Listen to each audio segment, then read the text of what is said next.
Welcome, guys, to How the Frack We Got Here, a show that takes the news and events of the week and try to make sense out of it all. I'm your host, the most Will Buchanan, and on this show, we simply are all about the facts. There are plenty of news stations out there that simply want to do anything short but inform you. Here at How the Frack We Got Here, that's all we believe in. We go up to the left, we go up to the right, we go up to the middle of independence, we go up to all sides because there's more than one side of a story to everything. And you need to know it all in order to actually formulate your own opinion. And that's what we try to do here at How the Frack We Got Here. Thanks for listening, and hold on. It's going to be fun. Good morning, guys. Today's date, February 19th, 2022, and this is How the Frack We Got Here. I'm your host, the most Will Buchanan. How the Frack We Got Here. We do take the events of the week and try to make sense out of it all. Before I do get started, guys, let you all know that we are a family-friendly podcast, at least we try to be, and sometimes we may show some things in the news that might be too intense for younger viewers, so viewer discretion is advised. Aside from that, welcome. So, with that being said, how do we start this on this wonderful weekend? Unfortunately, we need to start on some somber news. And by somber news, I mean news that is more than likely going to upset you. If you do know what happened in the sentencing of the Daunte Wright murder case, in which disgraced Officer Kim Potter received her sentencing as of yesterday.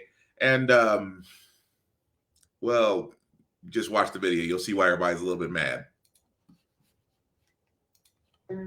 Kimberly Potter was trying to do the right thing. Of all the jobs in public service, police officers have the most difficult one. They must make snap decisions under tense, evolving, and ever-changing circumstances. They risk their lives every single day in public service. Officer Potter made a mistake that ended tragically.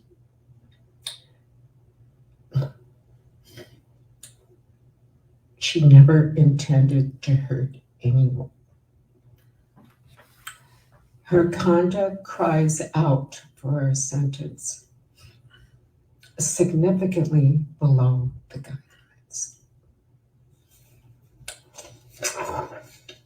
Now, Daunte Wright's family spoke after this sentence. They are clearly unhappy, calling this a miscarriage of justice. Daunte Wright's mother spoke, and I'll read a quote from her. She says that this is the problem with the justice system. A white woman's tears trumped justice. And Victor, we also just got in a statement from the Attorney General's office there, Keith Ellison. He says that he accepts this sentence from the judge. He urges others to accept it, but notes that I don't ask you to agree with her decision, which takes nothing away from the truth of the jury's verdict. I know it is hurtful to the loved ones of Daunte Wright. He goes on to say that there is no cause for celebration. No one has won. We have all lost, none more than Daunte Wright and the people who love him. Okay, so again, 2 years. 2 years. You're telling me that an officer who mistaked a gun for a taser, shot and killed someone unarmed, and on top of that, found on video doing it, and only got 2 years. And again, this was a little bit disturbing. A little bit disturbing about this is just that the judge seemed more sympathetic to the former officer. She seemed more sympathetic. Well, cops have the hardest job. I was like, what kind of acting job? And I should have known. And I said that, and people wonder. And you know why I tell people all the time, it's like, well, why can't minorities and other ones just go with law enforcement, just go with what they're trying to do? I'll show that video. Because imagine you're at a traffic stop. Imagine you have cops already on you. Imagine that a cop pulls a gun yelling taser and shoots you and kills you. And imagine your family in court trying to hold that officer accountable for pulling their gun, yelling taser, and then realizing, I say realizing, I still say there's no, how in the world do you get a taser and a gun mixed up? The weights are different. The colors are different. How? And again, you see the judge being sympathetic. The attorney general is saying, well, we all have to, I'll accept the decision, but we don't have to agree with it. We don't have to. See, this is why I sit there and tell her to say this entire time. She gets 2 years. Majority of it will be spent in jail. The rest of it on supervised release. My friends, this ain't justice. This ain't. For a lot of us, that minority group, that is not justice. Because again, I point out Muhammad Noor, Minnesota police officer, shoots a white woman, claims fear for his life. He's still in jail. You didn't see him get the same treatment that Kim Potter got. But you know the difference between this is, and Daunte Wright's mother said it best. A white woman's tears solves everything. I said in other podcasts Off Limits, America has a white woman problem. America does. When a white woman is sad, America does everything they can to uplift her spirits. If she's kidnapped, they will send the entire army to go pick up one person. If she's assaulted by any other man, that man is ran to the ground, drawn, and quartered before lunch. But any other woman that claims the same thing falls on deaf ears. America has a white woman problem. Yes, I said it. But in the case of Kim Potter, when the judge is sympathetic towards you, that's never a good sign. On top of that, it's like, remember Amber Guyger? Amber Guyger, same way. The judge was sympathetic. The bailiff was sympathetic. She only got 10 years for murdering. She only got 10 years for murdering Botham Jean, even though she went to the wrong apartment, shot an unarmed man, and claimed for the longest time that he was in her apartment. She only got 10 years. Now, Kim Potter kills another man, kills another woman, another white woman, kills another black man, only gets 2 years. And yet they wonder why we say the justice system is messed up. They wonder why we say this. We don't say this, and for lack of better words, we don't say this just to talk out of our ass. We say this because we literally have decades of this injustice. And again, Kim Potter will be able to, in 2 years, Kim Potter will be a free woman. I mean, granted, she'll probably never be a law enforcement officer again, but she's free. She's free, and another family has to live with the fact that their loved one won't be coming back. And she's going to sit there, and because of the performance that she put on, even though the jury did find her guilty, the jury found her guilty. It was the fact that the judge could have given her the full sentence of nearly 7 years for manslaughter, but decided to give her 2 years. Why? Because the judge was sympathetic toward Kim Potter. If I was the attorney general, again, I'm mad at him. I accept this ruling. You shouldn't. You should not. Because I would sit there and claim that the judge had some skin in the game on this. Had to. Because where else would a judge take an open and shut case and decide to treat law enforcement differently? Unless favoritism was shown. And I'm mad at the attorney general because he's going to sit there and say, well, I accept it, but I don't have to agree with it. You accept it, but you don't have to agree with it? No, I refuse that. But again, this is the reason why we keep saying the entire time the justice system only works for some. They have rules for them and laws for us. And it seems the longest time law enforcement is still getting a pass, and they still don't see nothing wrong with it. Still, it's like every time I saw that woman's face pop up, I just want to do that clip from Bruno Mars, Silk Sonic. I wanted to do that so bad. But moving right along, guys, I did want to cover this story because it seems the Donald Trump saga may be entering new territory after we did report this Wednesday that his former accounting firm, Mars USA, has decided to part ways with Trump because they have decades of financial information that was not too reliable. Trump and his family may finally have to testify, and I don't think there's enough wiggle room in the litigation world to finally get them out of it.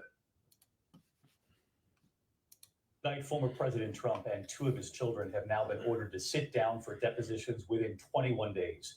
A judge in New York ordering the former president, Ivanka Trump, and Donald Jr. to answer questions under oath in the investigation into the family business.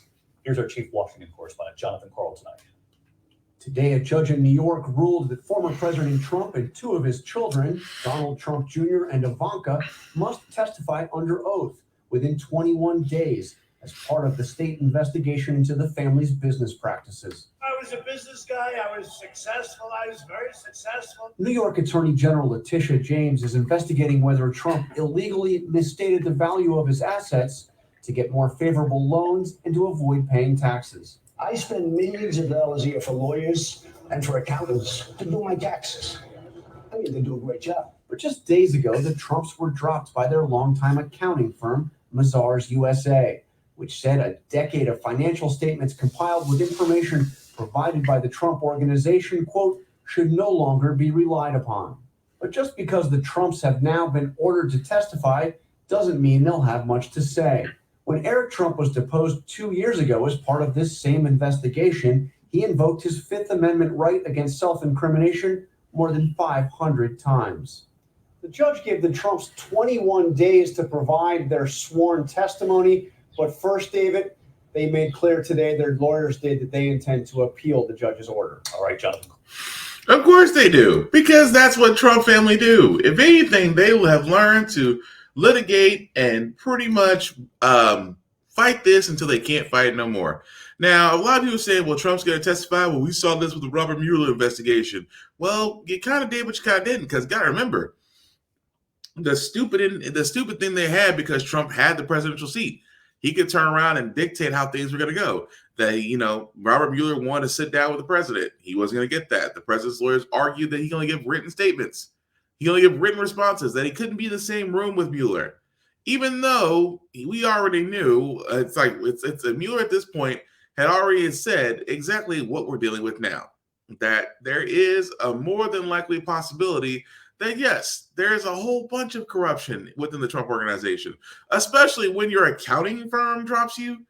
And this is why that news was so important. Keep in mind, this is the accounting firm that Trump was using as an excuse, saying, well, I'm still being audited, I'm still being this, I'm still being that, and that, his accounting firm wouldn't release any tax information. His accounting firm just came out and sat there and said that the Trump organization has 10 years of financial documents and data that cannot be trusted. When your accounting firm comes back and says, oh, they have a decade of information that shouldn't be trusted, yeah, big red flag. And of course, that just gives the New York Attorney General power to turn around to there and say, oh, we want you guys here. Your accounting firm just sat there and dropped you. We would like to have a deposition. And at this point, it doesn't leave Trump a lot of wiggle room, because at this point it makes him look guilty, which we already know he is. I mean, it's obvious he is. And I kept telling you guys, Trump will always want to be like one of those gangsters. He wanted to be like Al Capone. He wanted to be like a mafia family. He wanted to have that dictator/mafia mentality, and he actually might go out the same way a lot of these former crime mob figures did, through basically his numbers. When your books do you in.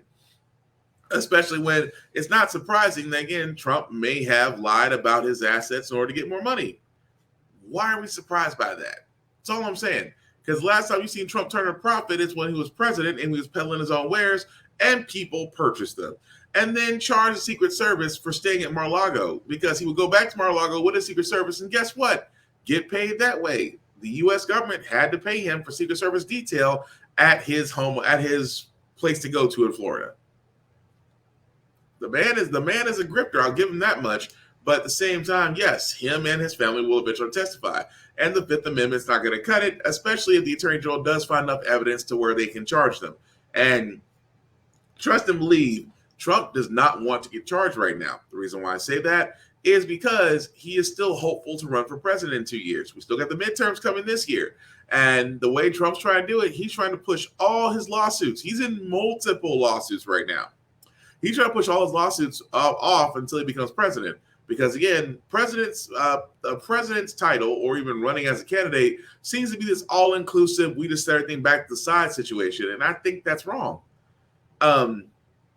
Especially because at the time, the Department of Justice always had this opinion, we will not indict a sitting president. Well, you should indict a president. You should indict a person who's guilty, president or not.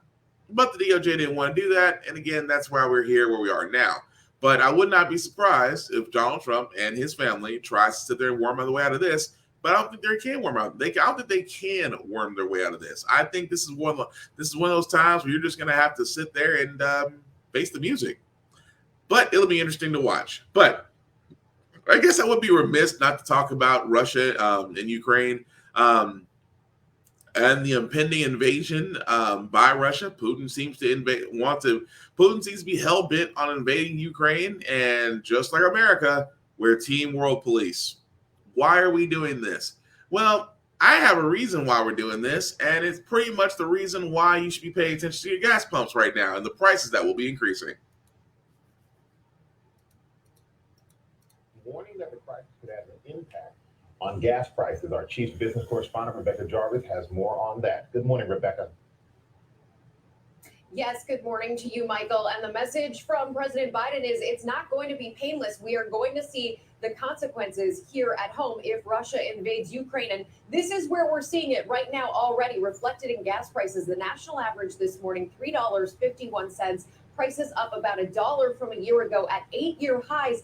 And in just the last month, prices in more than a dozen states have jumped more than 25 cents a gallon at the pump. And the issue here is if Russia were to invade Ukraine, you have to keep in mind how important Russia is to oil. It's a major oil producer throughout the world. That could have an impact on supplies and a ripple effect here at home as well as in other places across the world.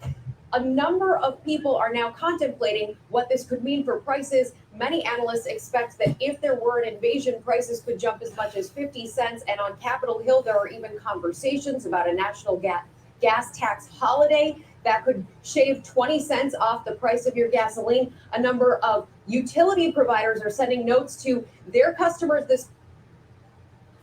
Oh, wow. Zuckerberg got us.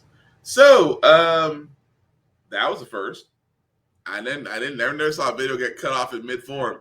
All right, so sorry about that, guys. So what really happened is apparently Zuckerberg came through and said, nope, we're not going to talk about that. So, of course, Russia is invading Ukraine is going to be more than likely. But again, there's a reason why we should be concerned. Russia, much like Saudi Arabia, is a major distributor of oil. And we are still running off the dinosaur juice. We are still running off fossil fuels. And you would think at this point, we're in a climate change aware society, that we should be finding different ways of alternative sources of energy. However, at the moment, we are still heavily dependent on fossil fuels. And Russia, just like Saudi Arabia, is a big proprietor of them. So who knew that at this point that by us playing world police, Russia invading Ukraine, which means that they can do the one thing that Saudi Arabia has been doing to other countries, they can decide the price of oil. Yes, I have been saying that from Jump Street because a lot of people out there really do believe that the president controls gas prices. No, he does not. The president doesn't have that ability. So every time you go into the pump and you see $3 a gallon, $4 a gallon, maybe $4 plus, maybe even almost $5 a gallon in some areas, it's always that funny part of, well, thanks, Biden. Biden has nothing to do with it. Again, the whole idea of the president controls gas prices should tell a lot of people about being misinformed. The gas prices are actually controlled by overseas parties.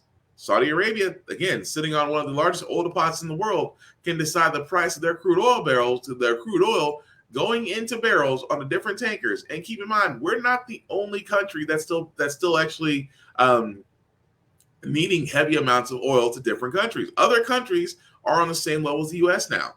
It's not just the fact that it was just the U.S., Russia, and South America that were the biggest proprietors of oil. Every other country now is developing at a rapid pace, and now the desire for oil is becoming great among everyone else. So, with this whole war about to be brewing again, we're not surprised that Russia could turn around and be like, "We don't want to sell to the U.S." What then? But I always say it goes back to that whole thing of I keep hoping one day we will get less fossil fuel dependent. Thank you for watching me this far. Just for the simple fact of the matter is, it's just that we need to get off the dinosaur juice. And that, if you were watching the Super Bowl, you probably saw 2 electric car companies. I'm like, yes, I think electric cars are the way of the future. I think that as technology improves, we'll actually get better choices out there. But at the same time, we do need to move away from the dinosaur juice. It just is. I mean, at this point, you see the economical impact it'll have, not just on cars, on flights, on trains, power companies, because power companies are still using fossil fuels for massive generators to power homes and things of that nature. It's not just coal for heating and things along those lines.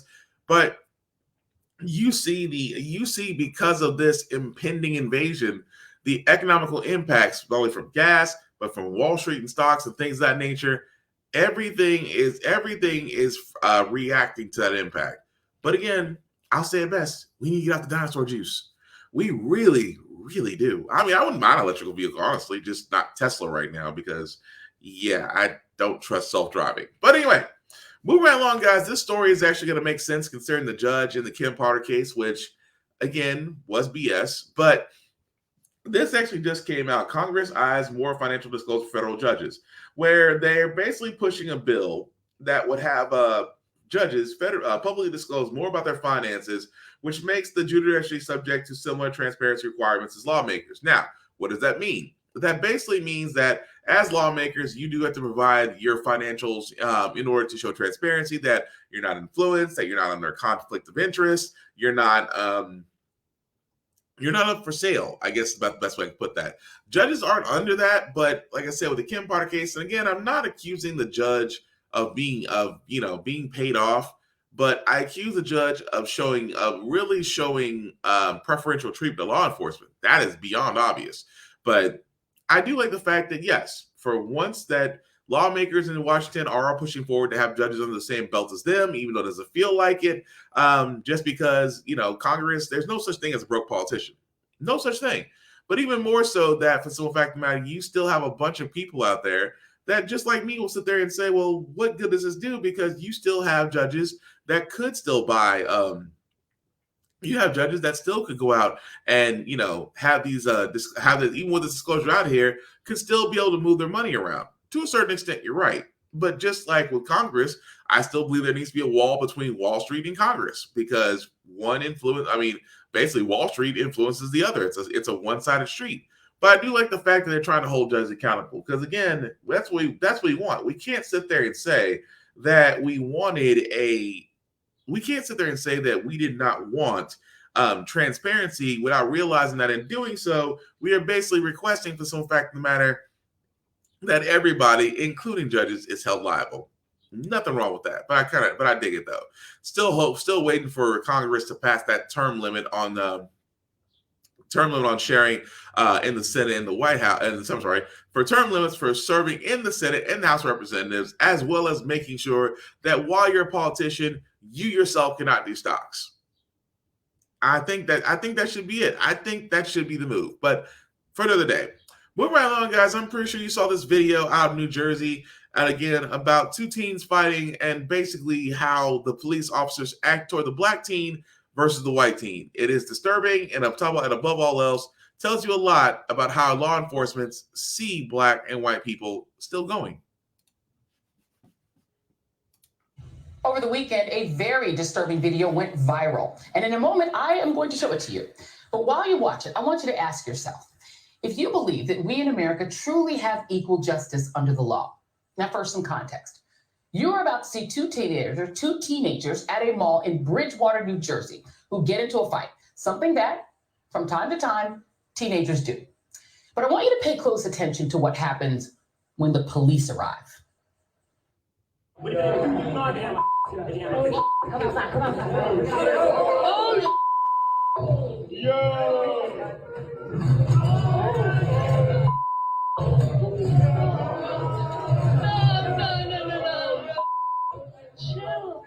Chill, Brian, get up, Brian, leave.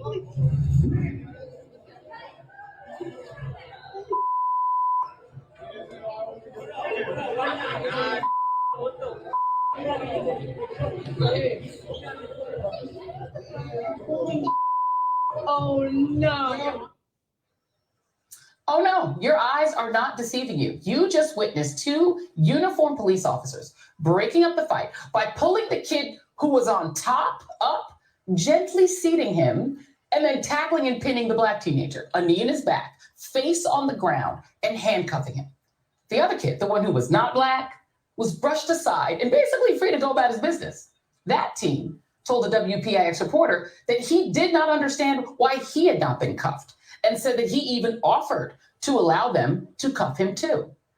The Bridgewater Township Police Department is now under fire for that incident, as you can imagine, which went viral on social media yesterday. In a statement, they said, "We recognize that this video has made members of our community upset and are calling for an internal affairs investigation." You think? New Jersey Governor Phil Murphy told reporters that he had seen the video and was deeply disturbed by what appears to be racially disparate treatment in this video. Joining me now is Zakai Hussein, the young man who was tackled by the police, and his father, Jihad Hussein, and their lawyer, Ben Crump. Thank you both for being here. And Zakai, first of all, I'm pronouncing your name correctly. It's Zakai, right? Yes. I'm gonna make sure. Okay, good. So Zakai, tell me first, how did the incident between you and the other boy start?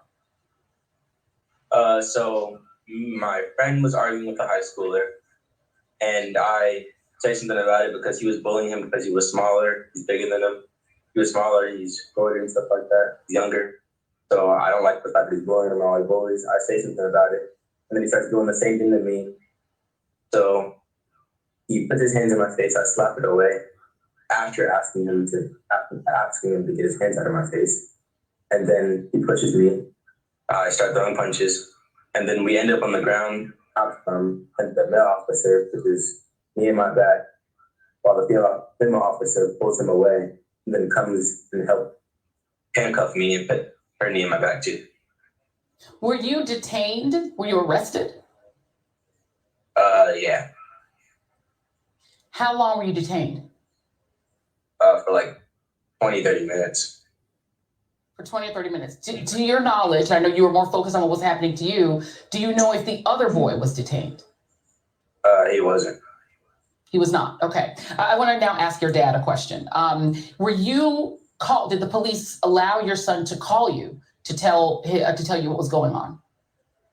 Well, they allowed him to call my wife, and they had explained a portion of the story and had her come down to the mall so that he could be picked up. So we were aware.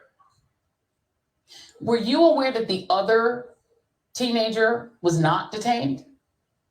No, it wasn't until after Zakai was picked up that we were able to find out through video and conversation that the other child was not detained. And do you mind if I ask, how old are you? How old are you, Zakai? 14. You're 14. And do you know how old the other teenager is? 16. So he's older than you. He was on top of you. Okay, so he's older than you. He was picking on another kid. You confronted him, and then you get into the altercation. He's on top of you. The police pull him off of you, and you were detained for 30 minutes. Is that accurate? Yes. Ben, I think everybody Black knows that this is unfortunately the way that we are policed in general, unfortunately, or the way we unfortunately have come to presume we're going to be policed. But this sounds so blatantly discriminatory.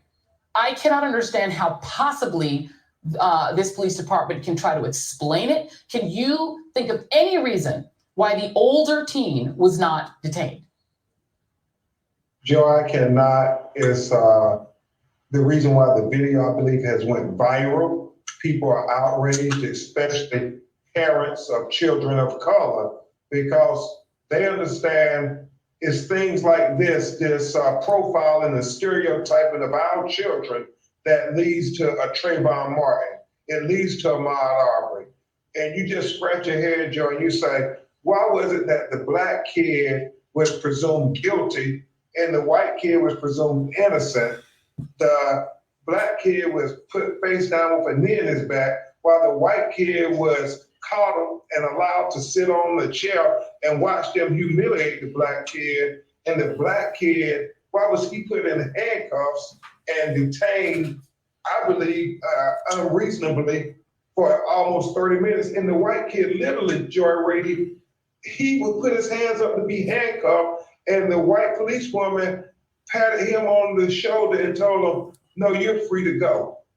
Wow. Zakai, when the police had you detained, what did they ask you, or what did they tell you?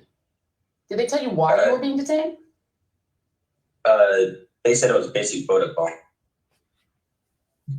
And did they explain to you why the other kid was not? No. And what did they did they interrogate you? Did you feel that they were accusing you of a crime? Kind of, yes. And I guess the other question I have to ask you, and this is harder to ask because you are a child younger than my children, were you, when you were on the floor and the police were on top of you, at any time did you fear for your safety at the hands of those officers? Yes. I was like scared. Didn't know what would happen next and if they were gonna take it any farther. And is that because of other incidents that you've seen happen to other young Black men? Yes. How do you feel about police in general, or how did you feel about them before this happened? I don't really know. I didn't really have like a opinion about them because see stuff online, but I know not all of them are like that. So I don't, and I haven't seen anything in real life to have an opinion about them. But then now I feel like they treat certain people differently. Some might treat certain people differently. Mm-hmm.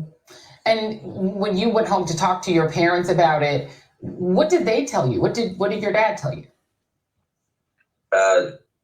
He told me that well, I think it wasn't really much of a conversation. They had like a conversation with me that like I might get treated differently because of my skin color and stuff. But my mom went back to say something but they weren't. And Dad, let me ask you a question. What do you want to see happen here? I feel like this is ridiculous that my son was treated in this manner and that the other child involved had no penalty. I think it's very unjust. And, you know, I'm a veteran. I served in the military and I've experienced training and I know what training is. And if this is what they consider to be a trained officer, I want to see justice and I want to see either retraining or for them to lose their badge. Ben, what happens next? Is this family planning to sue this police department? I think we have to hold them accountable, Joy, because if we don't, what happens next? Can you imagine if they knew there were children in the mall videotaping and they still racially discriminated against Zakai? What happened if they were on a dark street? I mean, that's why we have to hold them accountable, Joy. And we are asking for internal investigation, but we also want the state to investigate. And if not, we're prepared to do what we have to do to make sure there's accountability. Yeah, indeed. Zakai Hussein, I am so sorry that this happened to you. It's not something that a 14-year-old should have to experience or that anyone should have to experience in their own country. So I am sorry that this happened to you, young man. And thank you for coming on. Thank you, Jihad Hussein. Really appreciate you allowing us to talk to your son. And my friend, Ben Crump, always. So I know it's a little bit of a long video, but still at the same time, this is why I sit there and I say, as a Black person, whether you're a man or a woman, we are the only ethnic group out there that as we grow up, everybody has got that one bad experience with law enforcement. That, you know, sometimes it's more than one, sometimes it's multiple, but we've all got that one story with law enforcement that told us exactly where we stand in America. And again, I want to show that video because the simple fact of the matter was you had two teens fighting in a mall. For all those that are just now watching this, two teens fighting in a mall in New Jersey. The officers intervene. One officer turns around and detains the Black kid. Two officers detain the Black kid, hands on his back, knee on his back on the ground. The other kid, who's white, decides says that, hey, he should be handcuffed too. And you saw in the video, the female officer sits him down and pats him like, you're good. After a fight. Think about that for a second. That visually, like, what are the optics from this? That the Black child is immediately seen as the aggressor, while the white kid is pretty much being set down and said, you're okay, you're good. And again, as a future parent in this, I look at this and I keep on saying about my future son, it's like, I worry about him. I do.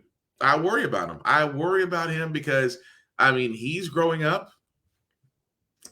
He is a black. I mean, of course, a young black man growing up, and I worry for him because I don't want every black father, every father wants the best for their child.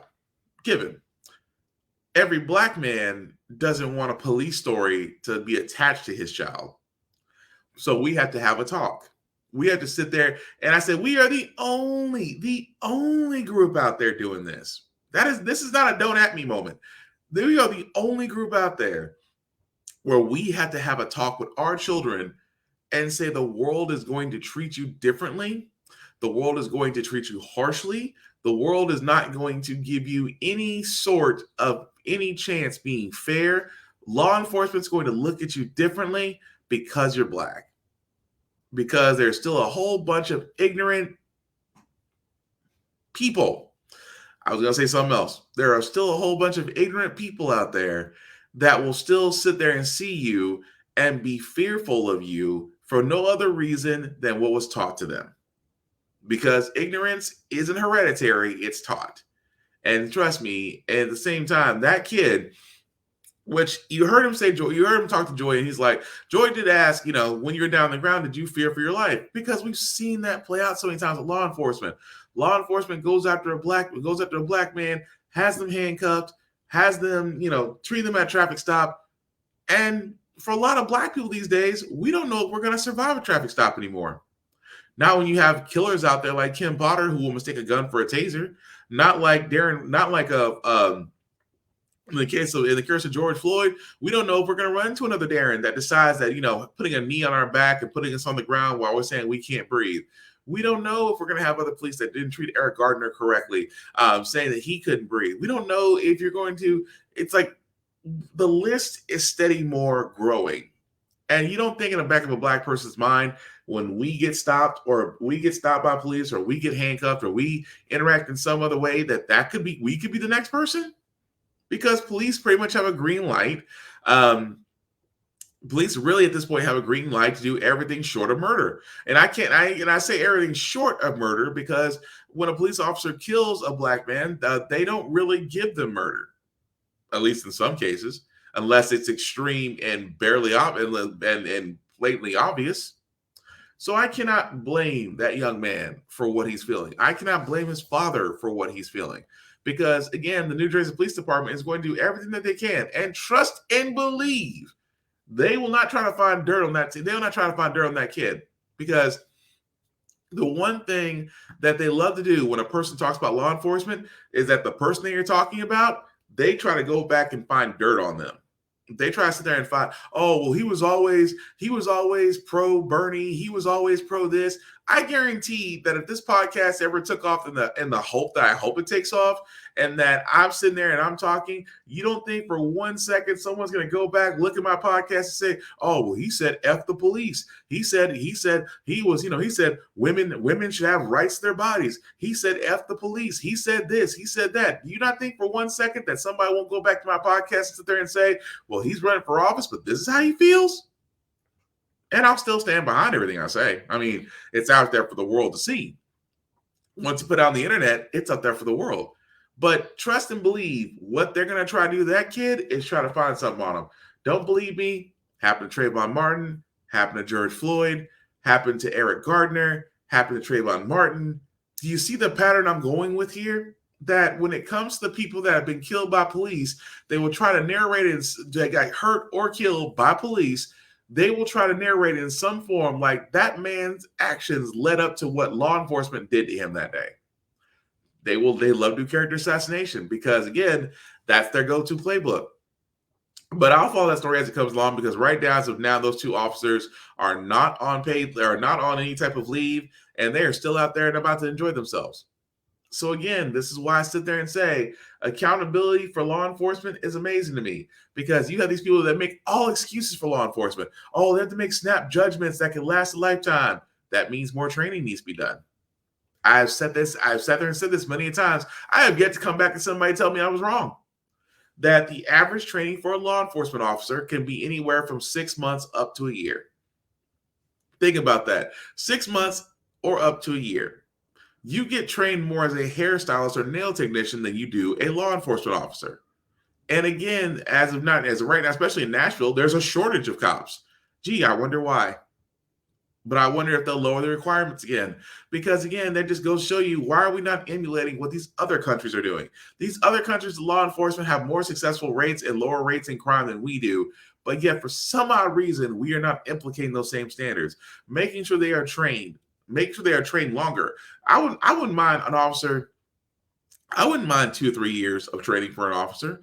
I wouldn't mind that an officer goes through mental health awareness and training, how to deal with special needs, how to, ensure negotiation and de-escalation, how to actually ensure community relations by actually talking to the people you serve, not just coming from 3 towns over just to protect and serve a town that you don't live in or do not know anybody. I would love for those things to change. And most importantly, what I would love to change is that to see that the good officers are not pariahs for calling out the bad ones, because that's what happens. When you're a good cop and you call out the bad ones, you get replaced. If you're a bad cop, you get promoted. Don't believe me? Look at all the stories of when cops came forward and said there were issues in law enforcement. I just actually a couple weeks ago talked about discrimination against Black women in the Baltimore PD office. Think about that. That again, when those officers call out the code of blue, the blue line, and like some people like to put across their Facebook pages, you know who you are, they love to sit there and be silent. Because again, yes, law enforcement has an issue. And they've always had an issue with Black people. But that is the one thing I am always in the back of my mind where I still say F the police. I still say F law enforcement. Because again, they don't care about us. Because they are too busy seeing us as the aggressor, just like they saw the aggressor as that young man in that video. And while the white kid that white kid could have walked off like nothing happened, but the Black kid would have been arrested. Why? Because let's be honest, for most police, they see Black men as the aggressor. I, for one, can testify for that because again, you guys see my size, right? See my size. I could be with my fiance, and I told her this and I say this jokingly. I said this jokingly to her because we went to the emergency room for a disclosed reason, and people looked at her and they see me. Now, my fiance is she doesn't say she's short, but I still love her. I love her to death. But I just remember she had an injury. I was right there. And I just remember, and she comes back. This is her coming back and telling me now. She goes into the waiting room because of COVID. We couldn't really go anywhere. So I'm sitting there in the waiting room, right? She's off getting looked at. She comes back out. And she says, the nurses asked me, did I really fall?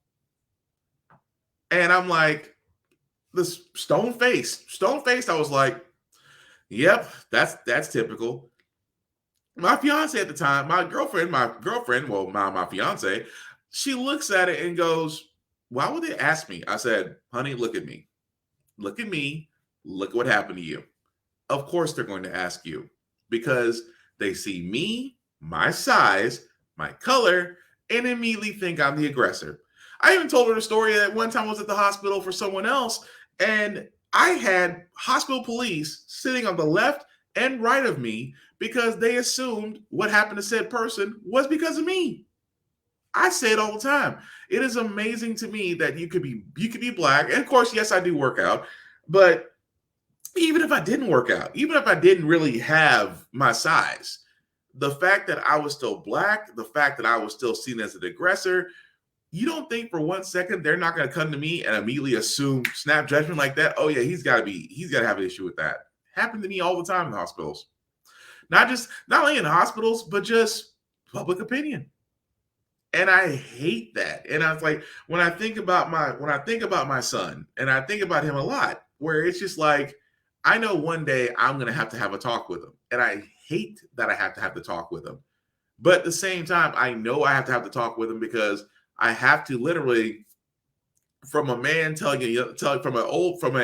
won't say old. I'm not old, even though I have gray hair everywhere. But as an older man, I have to sit there and tell a young boy that the world is not going to see him the way he thinks, he should be seen. He should be seen as a fair man deserving of equal chance in life.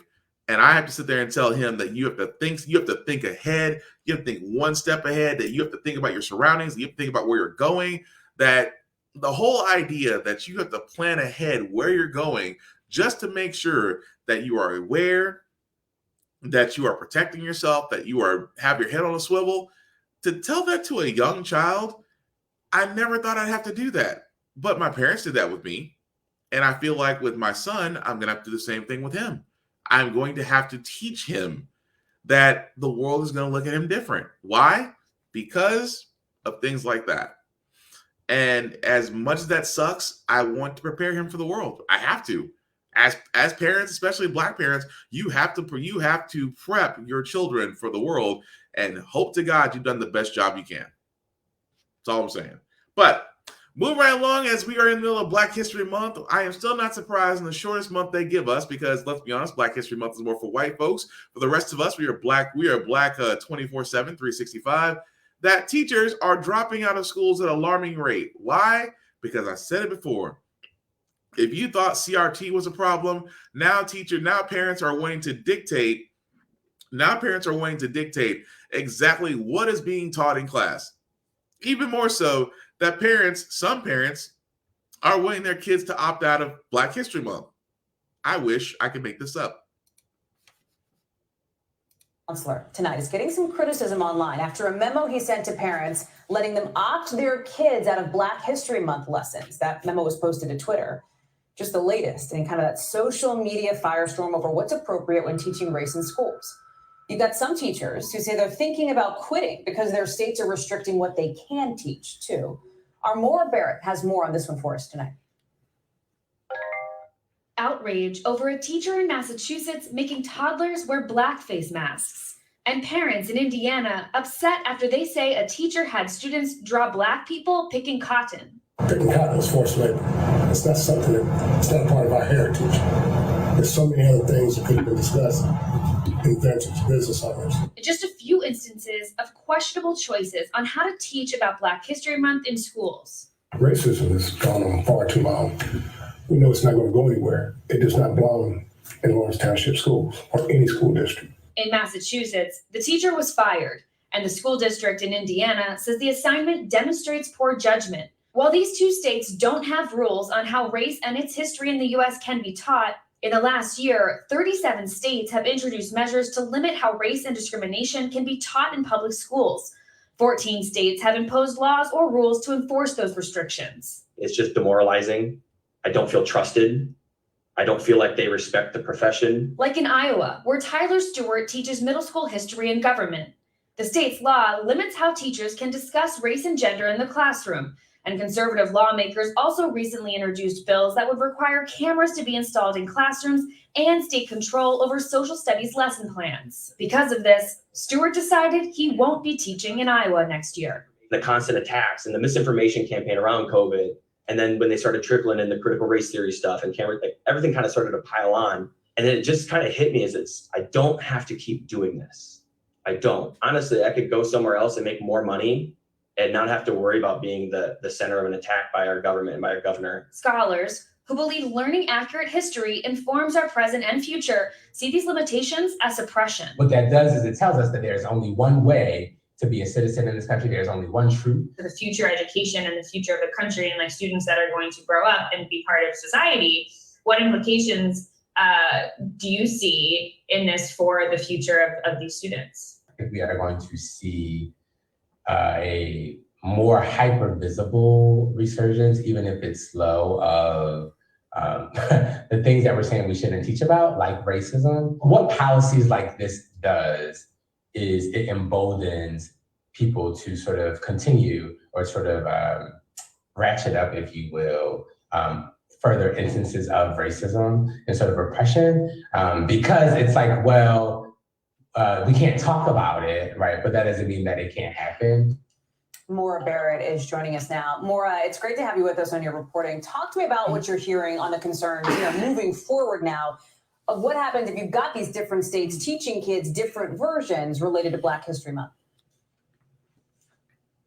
Well, it's a little like what you just heard from Professor Coles there, right? He's concerned about the extent at which history ultimately repeats itself and how racism exists in America. He teaches at UMass Amherst, and he told me about an incident just this past fall where an anonymous white student group formed and sent out emails, anti-Black rhetoric emails to Black student groups on campus, telling them that they didn't deserve to be there, that they were only there because of affirmative action. And those are college students, educated college students, right? Meanwhile, you're looking at Tyler, who's teaching middle school students in Iowa who are absorbing all of what's going on around them as they're growing up with their impressionable minds, as they're going on into later education. And even then, he's hearing students drop the N-word without recognizing its severity. And so it's examples like that why he thinks this oversight that they're seeing about what they can and can't teach in the classroom and seeing politics being brought into the classroom this way just isn't right when he sees that these human rights issues are not neutral opinions, and that students need to be able to understand the history and the background as they go on throughout their lives. And that's not what they're able to do right now in some of these states, Hallie. Maura, great to see you tonight. Thank you for Okay, so literally and figuratively, I have sat there and said this, guys, and again, I'm not wrong. Those who are doomed, those who repeat history, those who not learn from history are doomed to repeat it. And why are we surprised? I have been saying this. I really have been saying this, guys, since the abortion rights, since, women's rights to their own bodies have literally just been given a pass where, the control, you would think that for abortion, it's like, well, you know what? Women's rights should be just their rights. It should be their rights and theirs alone, and nobody should have anything to say about it. What would think? But again, we've seen what happens. They got to pass. Those that want to control women's bodies got to pass. Why do y'all guys think that education wasn't next? This is the conservative agenda when they sit there and say, we want to take our country back. This is the conservative agenda. Go after women's rights, control the population. Number one. Number two, education. Because we all have seen what happens when if we learn from our past, we will not repeat it. If we fail to learn from our past, we are doomed to repeat it. So in the sense of Black History Month, you would think you would think that teachers would be trying to do their hardest to explain that the multiple contributions, accolades, and successes of African American people should be a slam dunk, especially when you have Hispanic Heritage Month, when you have autism awareness, things of that nature every other month. You think it would be easy for them to do. But again, it's like when you see a whole lot of people, like parents opting their kids out of Black History Month. You got to be and forgive me for saying this, you got to be a very fucked up parent to sit there and take your kids out of Black History Month. What kind of parent are you? Racist, I would have to assume. You just don't want to hear about Black culture? Fine, you don't have to hear about Black culture. But you need to learn the cultural implications that every ethnic group out there has had on our history. We cannot say we're a nation of immigrants if you don't want to learn specifically from those who really didn't have a choice in the matter. Everybody else came willingly. A lot of our ancestors weren't asked. But at the same time, it's from that vein, from that tree, a lot of our families spawned off of. So again, it just makes no sense for the simple fact of the matter that we are still at this point, still arguing over what is being taught. And I feel bad for teachers. I truly feel bad for teachers. You understand when I say this? Teachers at this point have the hardest job, mind you. Teachers have the hardest job because now everything they're teaching is up for debate. Parents are out there saying, well, I don't want my kids to learn this. I don't want my kids to learn that. Here's my thing. For all you parents out there that have an issue with a teacher's curriculum, homeschool. Homeschool your children. Take your kids out of whatever, whether it's public or private school. If you have an issue with the school, homeschool your kids. Please. By all means. I got nothing against homeschool teachers, but the ones that are not complaining about curriculums in schools right now are homeschool teachers. Be them. Because I love educators. I still think that a teacher to me is one of the most greatest professions anybody will take on. The fact they want to be able to help and shape young minds as they grow up is a profession. And there have been a lot of great teachers out there. I know I've had a few of them. I was lucky enough to have a few in my life that have actually inspired me to become the person I am.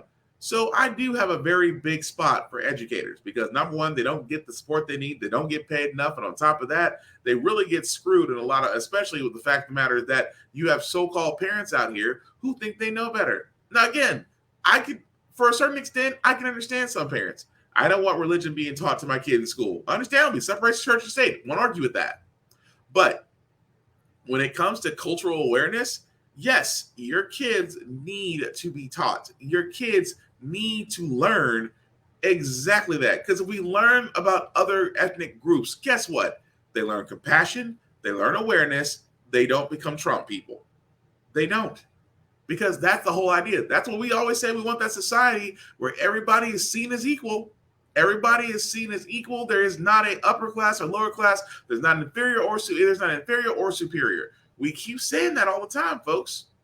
But you still have a group of people out there that will swear up and down for the simple fact of the matter that they don't want to learn about Black history. Why? What other reason do you not want to learn about other people, another group of people out there besides you? Because maybe, just maybe, because the one thing about education, knowledge. The only people that fear knowledge are the ignorant. The ignorant and the ones that don't want things to change because they believe their way is the right way. Those are the ones that are afraid of knowledge. But the one thing I'll say about kids are not afraid of knowledge. Kids are not afraid of learning things. It's the fact that you don't want your child, as you say, quote unquote, to be influenced when really all they're doing is expand their horizons while some people narrow theirs. Tell me I'm wrong. But that's really going to do it for the podcast, guys. And we're going to go into our feel-good segment because usually how the fact we got here, we usually cover a lot of things that are doom and gloom. Sometimes make you lose your faith in humanity. Sometimes just make you wonder that maybe we are going to go out like the dinosaurs. But hey, it's the weekend. It's Saturday. I know for here it might be sunny and cold here in Nashville, but maybe hopefully a warmer place where you're at. But we do want to leave you guys with some stories that hopefully make you feel great, put some pep in your step and a song in your heart. This one I'm going to keep playing because, again, guys, this just happened in Beijing a few days ago. And speaking of Black History Month, although it being the shortest month of the year, we still got to witness Black history in the making as Erin Jackson did win her 500-meter speed skate competition, becoming the first black woman who was also a speed skater to win gold in that event.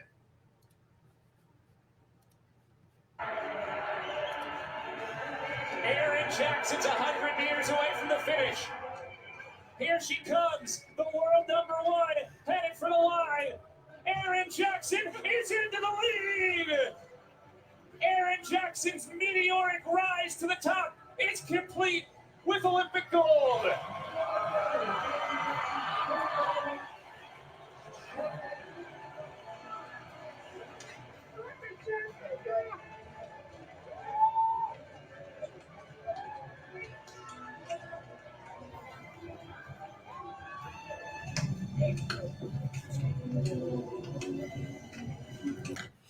And again, I thought that was pretty cool, especially with that. Like I said, she won the 500 meters in speed skating, and even more so was her interview that she also had about a few minutes later.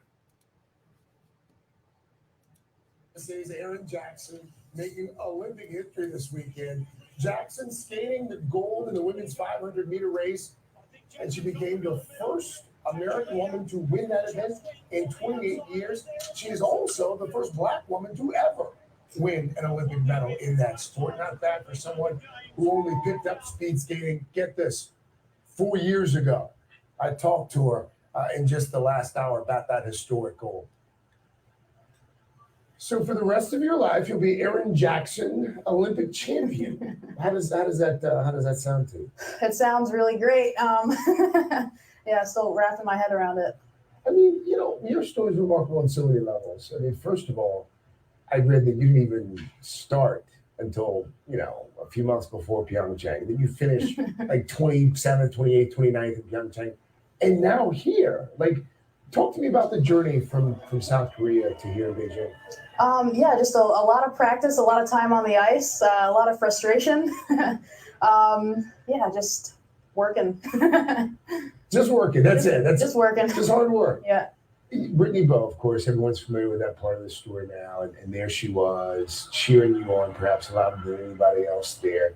And I saw the two of you after the race talk. What did she say to you? What did you say to her?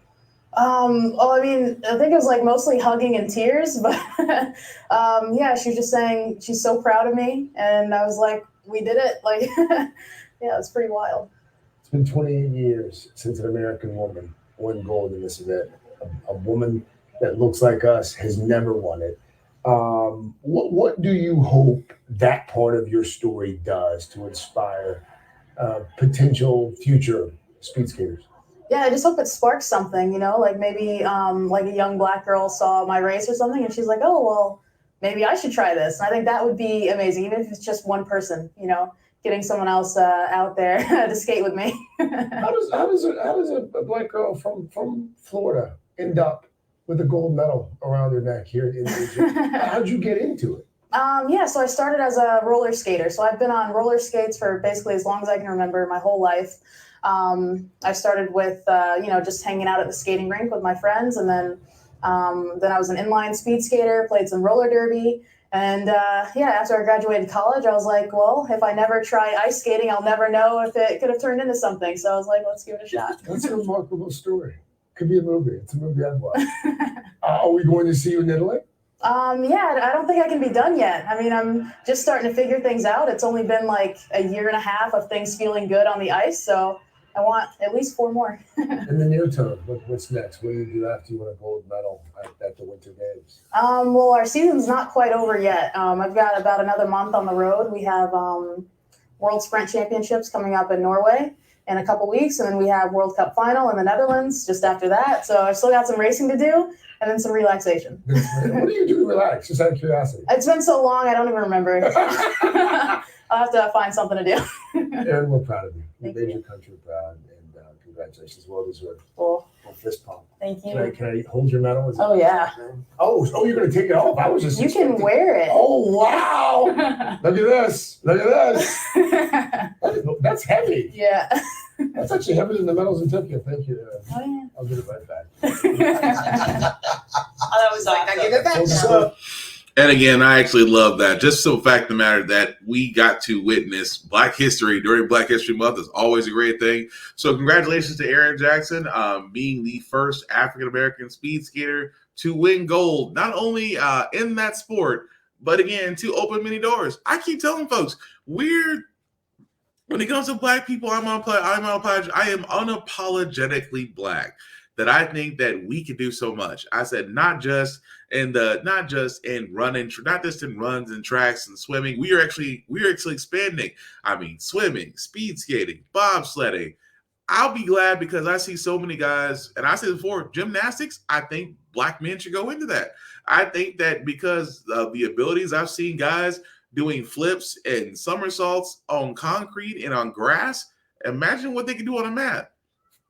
I'm like, we need to drop this whole thing. Well, gymnastics is just a women's sport. No, guys can do it too, and they're pretty freaking strong, actually. Now that I mention it, but it's just cool to actually see Erin Jackson create history in Beijing by winning a speed skater event, and I just thought that was pretty cool.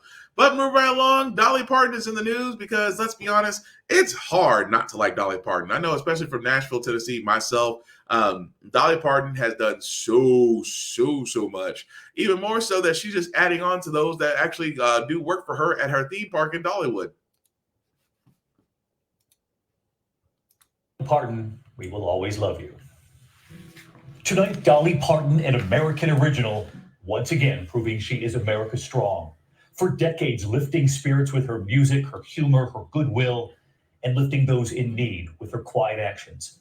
We've reported before on her generosity, tens of millions of free books for children, helping families hit by natural disasters in Tennessee, donating $1 million to fight COVID to help fund vaccine research for the Moderna vaccine. And tonight, Dolly has done it again. Her theme park, Dollywood, saying they will now pay all tuition costs for employees who want to go to college. Dollywood's website saying we will now offer 100% of tuition, fees, and books for any employee who wishes to further their education. All 11,000 seasonal part-time and full-time employees at Dollywood and their parent company can go to school now. It made us think of those famous words from Dolly we could now sing right back to her. Will always love you.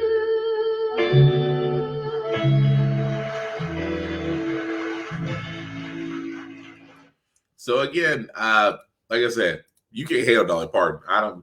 I'm a fan of Dolly Parton. So again, you can't hate on her because that woman, I mean, the fact that she's for reading literacy, I mean, she pushes book drives. She does a lot, not just the state of Tennessee, but across the nation. And at the same time, she's very unapologetic in her actions. And you gotta love her for it. Plus, also, fun fact, she did actually sing I Will Always Love You. I know a lot of people was like, oh, but didn't Whitney Houston? Yes, but that's where the song originated from.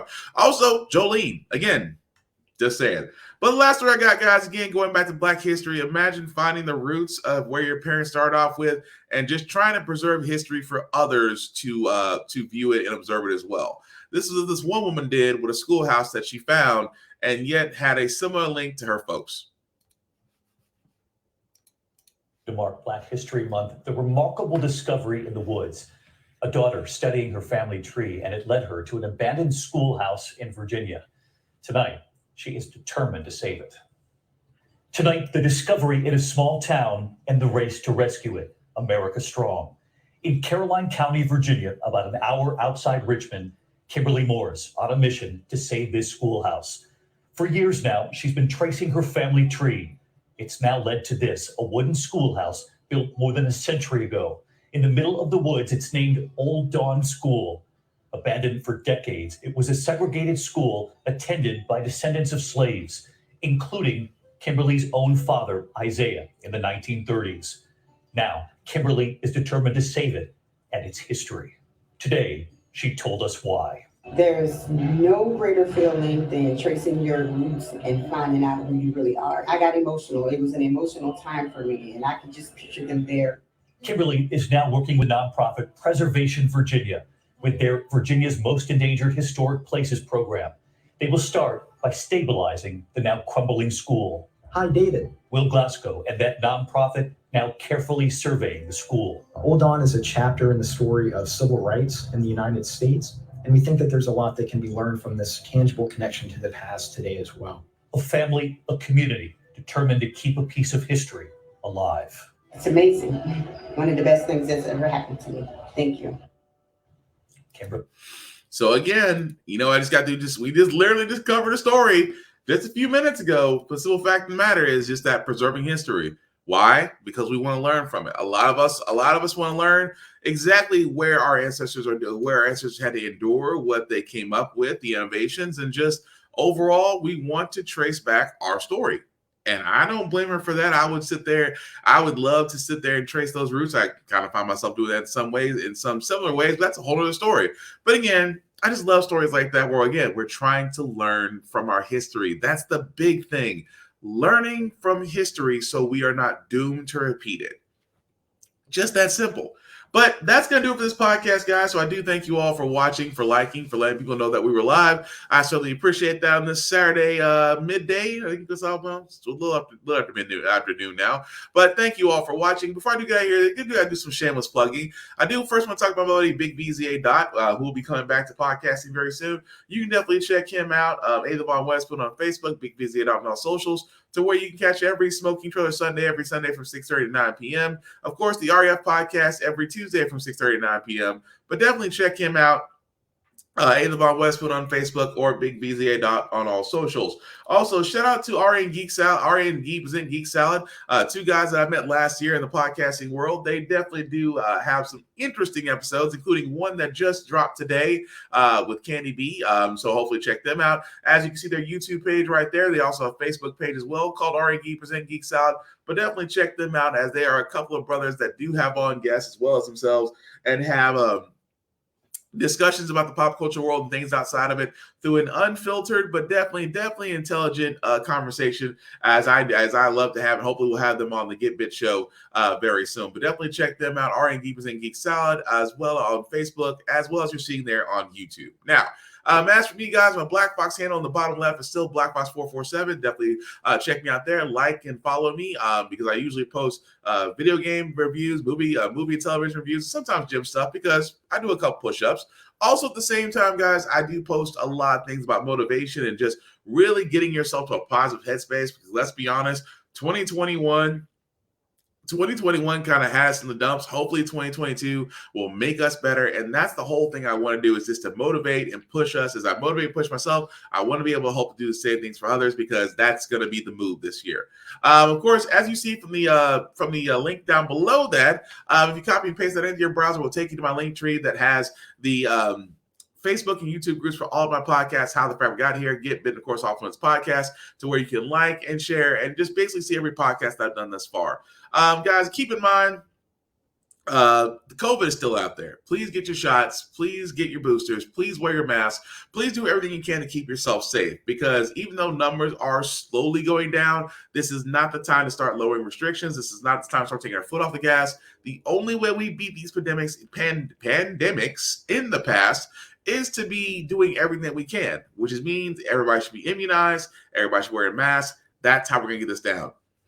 Not only to save lives, but also to help those with life-saving treatments that need to go to the hospitals, those that are on kidney dialysis, blood transfusions, diabetic needs, physical therapy.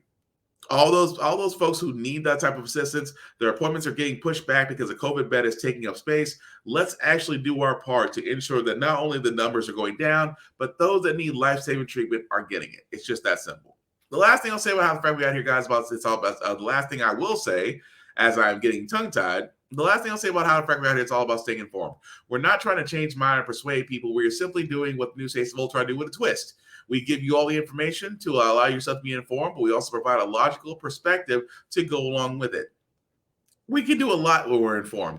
We actually do better when we're informed. We're progressive. We move forward. We try to right the wrongs of our past by making decisions now that we should have done back then, like electing our first Madam Vice President who was Black. The problem is with history that if we do not learn from it, we are doomed to repeat it. That is why we still have the same policies. It's why we still have the same politicians who do no good. It's why we always say that our education is not getting better. It's why we always say, how in the world did Donald Trump get elected? And it's always why we say, that is how and why. Well, that was terrible. We always wonder why, how the fact we got here. Well, there you go. Thank you all for watching, guys. And again, if you're watching this on playback, please comment if it's live. I still want to know what you guys thought about the show so far and what we discussed. Aside from that, take care of yourselves and each other, and we will get through this. Peace.